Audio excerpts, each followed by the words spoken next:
Aconteceu durante uma entrevista concedida ao jornalista Léo Dias.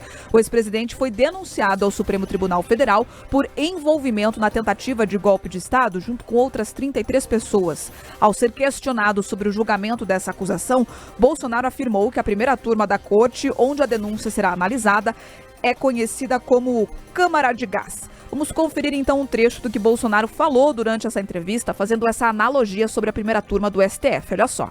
Não é nem esse pessoal que foi condenado. O meu fórum é a primeira instância. Onde o Lula foi julgado? Não foi na 13ª Vara em Curitiba? Por que comigo é diferente? Entendi. Agora você vai para a turma. Tem duas turmas. Tem características. Sim. Se você analisar uma turma com a outra, tá? Essa turma que eu tô tem um apelido, né? Câmara de Gás. Câmara de Gás, um apelido, que ali entrou ali. Apelido dado por quem? Quem te ouve falar por aí. Sim. Tá certo? Pelo andar da carruagem, o senhor vai ser condenado ali pela essa turma, né? Hoje em dia, sim. Hoje em dia, sim. Mas tem um tempo pela frente ainda. Claro. O senhor não tem medo de ser preso? Eu tenho que enfrentar.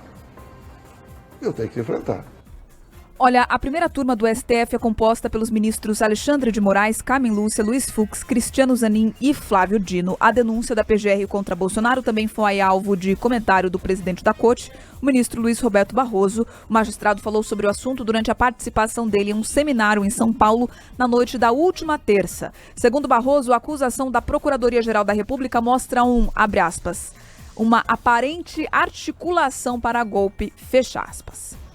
Ataques diretos ao Supremo e aos seus ministros, ataques à imprensa e aos jornalistas, tentativa de desmoralizar o sistema eleitoral, que é extremamente confiável, requerimento de impeachment de ministro do Supremo, recusa em reconhecer a vitória do candidato vencedor, apoio a acampamentos golpistas na porta dos quartéis, invasão da sede dos três poderes e ainda em investigação, com recente denúncia do Procurador-Geral da República, uma aparente articulação para um golpe de Estado, o que ainda precisa ser julgado à luz das provas que forem apresentadas. Eu estou relatando fatos, não estou emitindo nenhuma opinião. São fatos objetivamente documentados. Vejam como esse assunto continua repercutindo, em entrevistas de ministros do STF, inclusive aparecendo na imprensa, falando sobre a denúncia de Bolsonaro. Uma grande expectativa em torno do início desse julgamento, da análise desse processo, entender de fato o que vai acontecer. Talvez, Carlos Cobal, que esse seja um ponto aí de interesse para saber até onde Bolsonaro se mantém como um pré-candidato para as próximas eleições ou até qual momento pretende retirar o nome dessa lista, porque esse julgamento pode definir bastante o futuro político. Sem dúvida vai decidir, né? A gente já tinha comentado aqui que essa composição da primeira turma é completamente aí contrária, refratária a Jair Bolsonaro, né? Nós temos o Alexandre de Moraes, que aí dispensa comentários. Nós temos o Cristiano Zanin, que foi advogado pessoal do Lula, o Flávio Dino, até pouco tempo ministro de Lula, aliado de primeira hora, e aí temos também a Carmen Lúcia e o Luiz Fux.